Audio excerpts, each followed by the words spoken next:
So, am I on? So there's a lot of things I like about that video. I mean, that's probably my favorite piece of content we ever did. But what I like about it the most is that in its very concept, its very structure, it elevates and sort of honors the role of the supporter. Most of our supporters don't live in Washington. They don't watch C-SPAN. They don't follow the day-to-day back and forth. And for them, the Obama journey has been as much a cultural experience as it has been a political one. I'm always amazed that when the first time I ever showed this in the States, I asked how many people remember that moment where he swatted the fly. Does anybody in this room happen to remember that? See, I mean, here in Ireland, everybody remembers that. And so moments like that have been as much a part of what sort of bound this community and, and what people remember from the first 5 years of that journey as some of the big laws. And this video tries to show how all that fits together, and it tries to show how the supporter's been a part of all that. It's the supporter, after all, who's the protagonist of the video. That's who's clicking on the emails. That's who's watching these videos. That's who's reading on Facebook. And the very structure and the very concept of this video shows that and puts the supporter in the protagonist role. Now, fundraising. Fundraising was the part of the campaign that was most scrutinized, as those of you who have to deal with sales or revenue can sympathize with.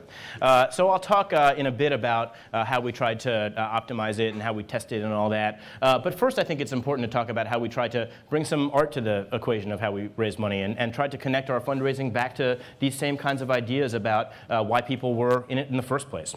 So, what negative effects here, I'll show this video first and then I'll explain it. In your life by not having your father in your life?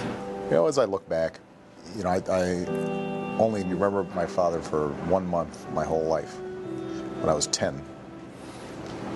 And it wasn't until much later in life that I realized, like, he gave me my first basketball, and it was shortly thereafter that I became this basketball fanatic. And he took me to my first jazz concert, and it was sort of shortly thereafter that I became really interested in jazz and music.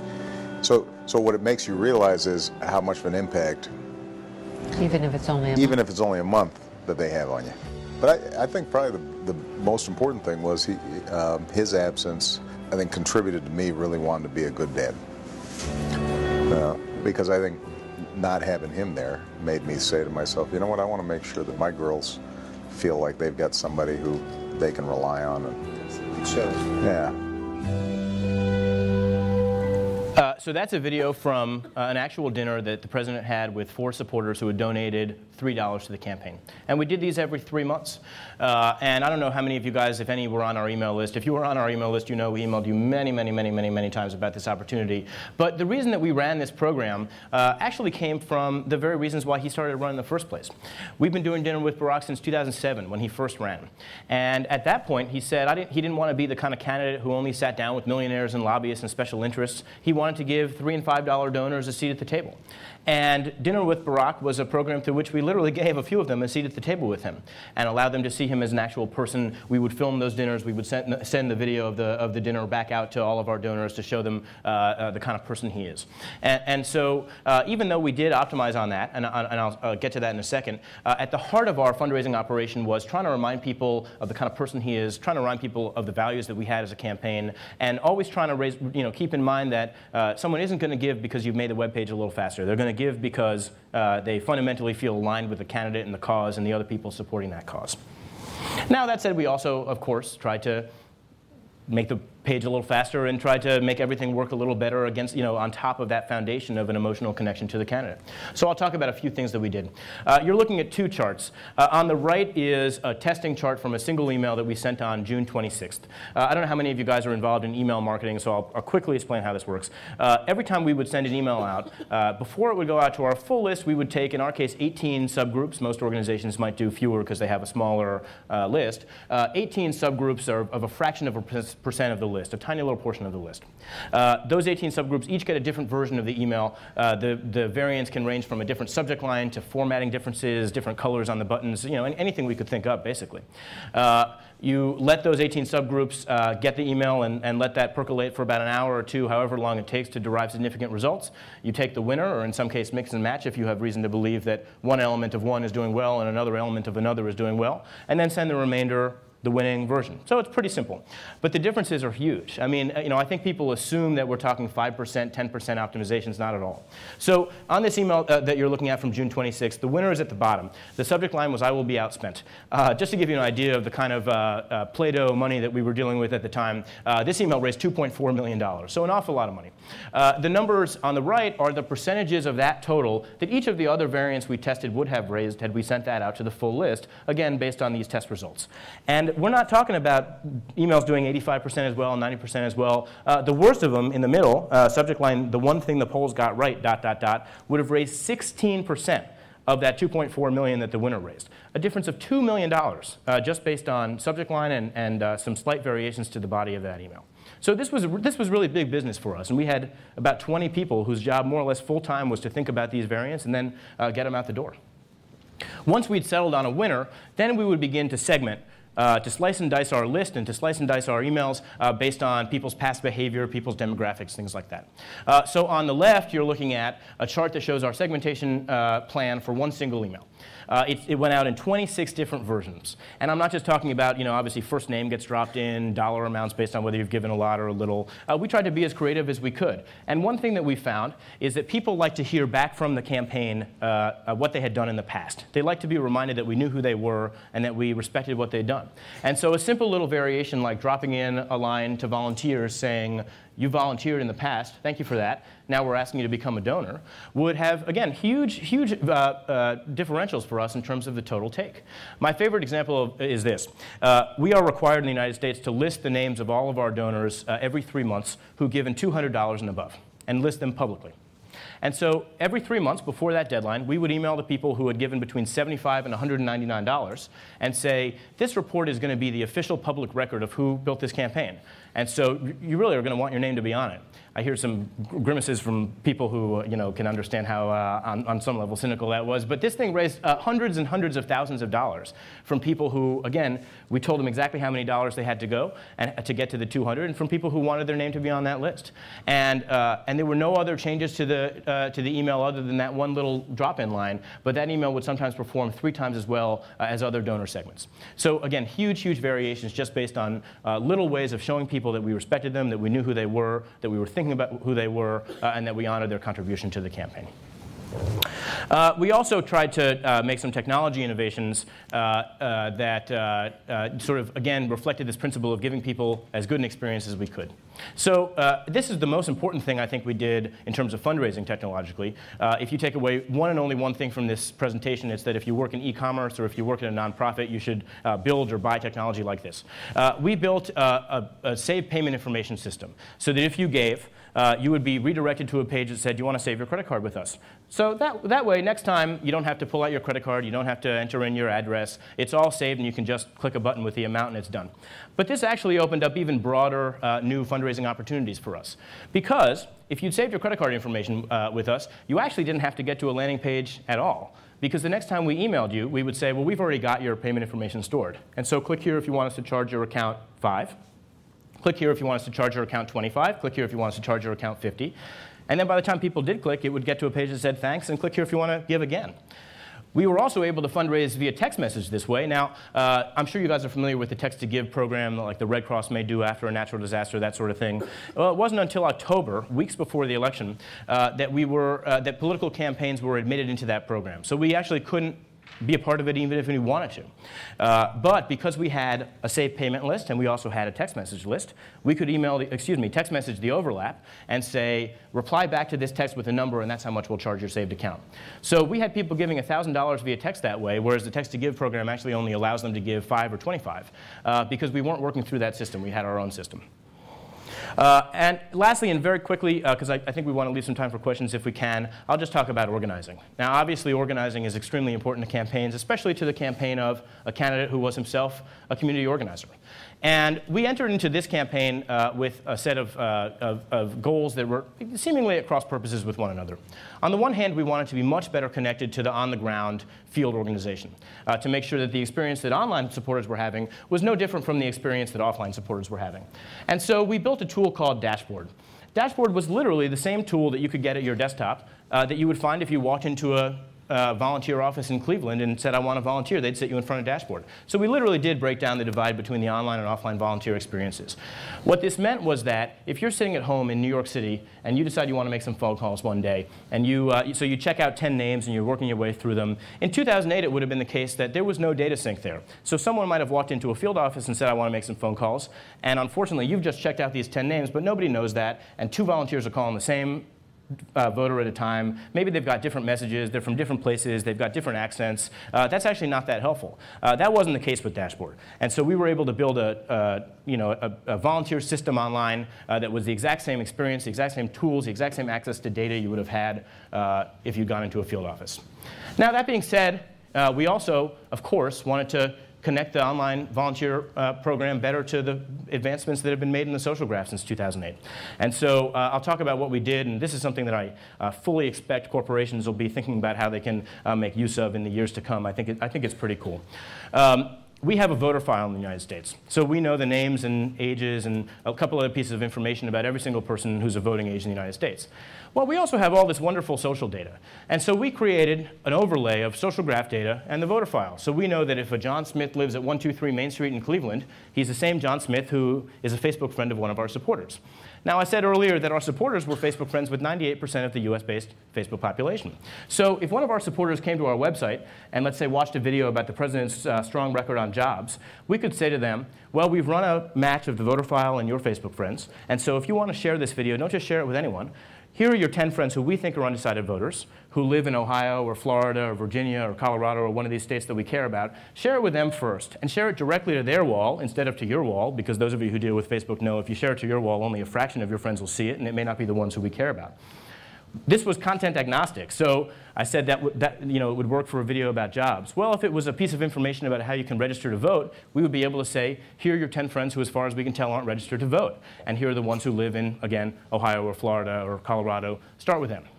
We contacted 5 million people, a total of 7 million times this way. And these were all people who we really needed to reach, not just sort of random Facebook friends of friends. And what's more, these were people who, for the most part, couldn't be reached by phone. Of our Get Out the Vote targets, 18 to 29. So Get Out the Vote target is someone who we think is an Obama supporter but is not likely to vote. So the most important people who we can contact at the very end, because it's a net vote for us if we get them out to the polls. Of our 18 to 29s in that group, half of them we don't have a phone number for because they're on mobile now. And that number is only going up in the years to come. I mean, that number's not coming down. Of that half, 85% of them were a friend of someone using this tool. So not only do we think this was a powerful way of reaching them, because we were reaching them via friends, but this is, in fact, the only way of reaching them. And had we not had this tool, we could have had 10 times the number of volunteers we had, but we would never have reached those voters. So, I'm often asked, and this is a topic of great debate in the United States, why is it that our party in this past election had such an advantage over the Republican Party when it came to digital and technology? And what I think is that this is not a tactical difference. It's not that my team was a little bit smarter than their team. And it's not even really a strategic difference, in my opinion. What it is a philosophical difference. The internet, I think, has certain values. It's not a blank slate. It is animated by and is motivated by ideas like openness, transparency, collaboration, a genuine belief in empowering people. And these are the things that our campaign believed in. These are, in fact, the things that President Obama believed in long before the internet was around, when he was a community organizer. And so it's not a coincidence that his campaign is the one that was better able to make use of these technologies. And I think that's an important lesson for the future of politics, but also for the future of how businesses are going to use the internet going forward. I don't know, other than that I hope that we have jetpacks in the near future, I don't know, whether Facebook is going to have risen or fallen in 5 years, where Twitter is going to be, any of that. It is clear to me, though, that the general direction that we're talking about is not going to change. People are only going to become more empowered. People are only going to become more connected. People are only going to have more access to information, more access to each other, more access to tools, more access to resources. And the companies that get that, the companies that, like our campaign, genuinely believe in being open, being transparent, empowering people, treating them with respect, giving them things to do, those are going to be the ones that succeed. And the companies that don't are going to have a lot of trouble. And they're going to find that not only do their customers go away, but increasingly their customers talk to their friends about why they should go away too. And so that's a very important lesson, I think. And I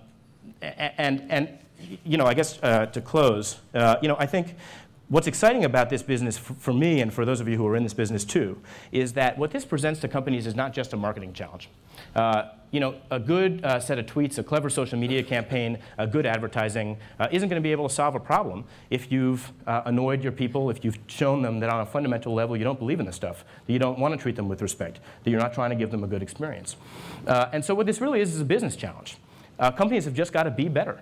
And it's a lot easier to create good marketing and to have good advertising when your services are good. And it's going to be increasingly impossible to do that when your services and your products are not. And so the answers are going to change. You know, Facebook is going to do whatever it does. Twitter's going to do whatever it does. All of these companies we're watching in front of our eyes as they rise and fall at an incredibly rapid pace. But the question with which I started this presentation, how are you going to give your people a good experience, is going to continue to be the question that all companies need to ask. And that question is only going to get more important over time. And the companies that answer that well, the companies that believe in answering that well, are going to find that their people turn into the most valuable marketing engine they've ever had, much more valuable than billions of dollars in paid media.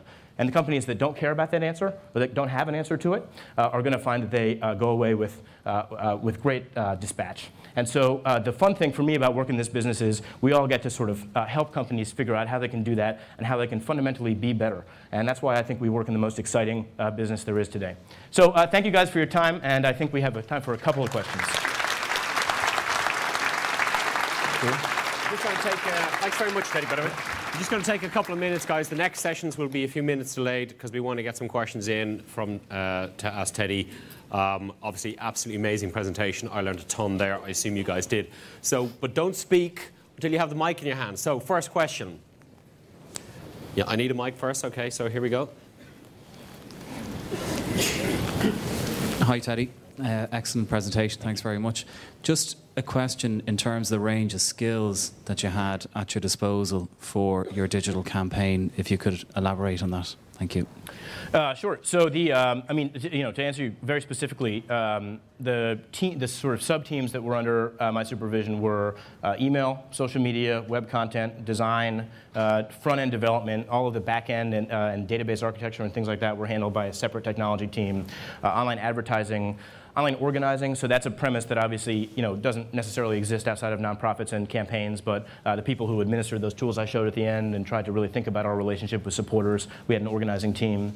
I think I said advertising, and analytics to administer the testing and make all that better. So that's what we had specifically.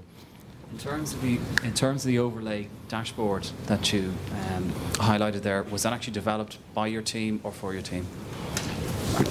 It was developed internally on the campaign. So we worked with the technology group that I just mentioned to, they did most of the back-end stuff. We did the face of it, the user experience, the stuff you could actually interact with, and of course the design. But almost all of it was developed in-house, either by our team or the technology team. Fantastic. Next question, guys.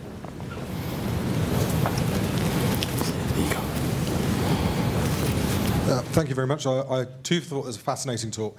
One of the things you seem to have done really well is to link what is it we really want to do in terms of the human factors to quite hardcore technological outputs. Mm-hmm.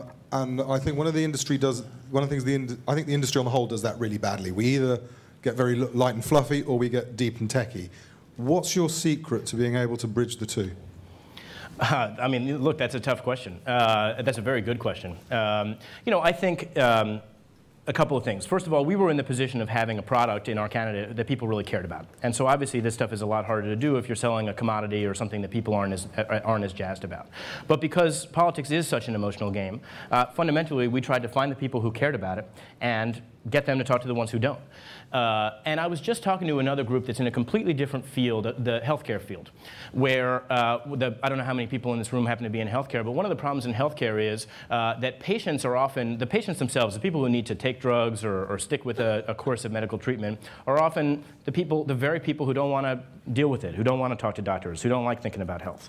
And so they've got loved ones who care, or they've got doctors, of course, who need to care, but the patients themselves don't care. And that's kind of a similar challenge to politics where, 5–10% of the country is undecided, and these happen to be the exact 5–10% of the country who don't want to hear from a campaign. And so for us, the challenge was take the other 90%, or the half of those 90% who were with us, and again, sort of give them this emotional experience, give them content that they loved, but then focus like a laser on making sure they knew the specific thing they needed to do, which is find these precise people and get them to turn out to vote. And because we were able to tie that emotionality to it, and point them to a very, very rich database where we knew not just what towns we were targeting or what types of people we were targeting, but very specifically we need that John Smith and that Jane Jones, and not the 10 people who live in between them. We were able to leverage that enthusiasm toward very specific outcomes reaching very particular people. Next question.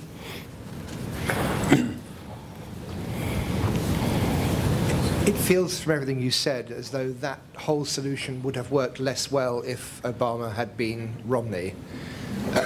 Does that mean that the next president candidate, Democratic, is going to somehow have to be able to live within that model, that the selection will be influenced by that process, or does that all leave with Obama? Oh, absolutely. I mean, look, I think as a partisan Democrat in the United States, I think we had better nominate someone who actually cares about this stuff, because it can't be faked. And so I think, had Romney had Dashboard, had Romney had that Facebook overlay tool I showed you, it would have been better than not, but it certainly wouldn't have gone as far for him as it went for us, as you're suggesting, because it would have been, to some degree, inauthentic, and I think that would have been clear to people. And that wasn't a campaign that, fundamentally at its core was trying to empower people. And this stuff can change very quickly. So, I don't feel confident at all that by 2016 we'll retain our advantage. There are plenty of Republicans who, these are not partisan issues, there are plenty of Republicans who care about empowering people, and frankly, there are some Democrats who don't. And so if we nominate one of those and they nominate one who really gets it, they may find that they have an enormous amount of success and may even, sort of reverse the gap in a span of 4 years. Parties can change very quickly, especially when they feel that they need to. And we know that technology changes very quickly. And those two things together create a situation in which absolutely this is not a partisan issue. Absolutely that divide can be reversed. And that's why as a partisan Democrat, I hope we have great candidates and really smart people who care about this stuff and continue to make it central to how campaigns work. Okay, folks, we'll have to wrap it up there. I want everybody to give a huge round of applause for Teddy. He's just off the flight. Thank you very much.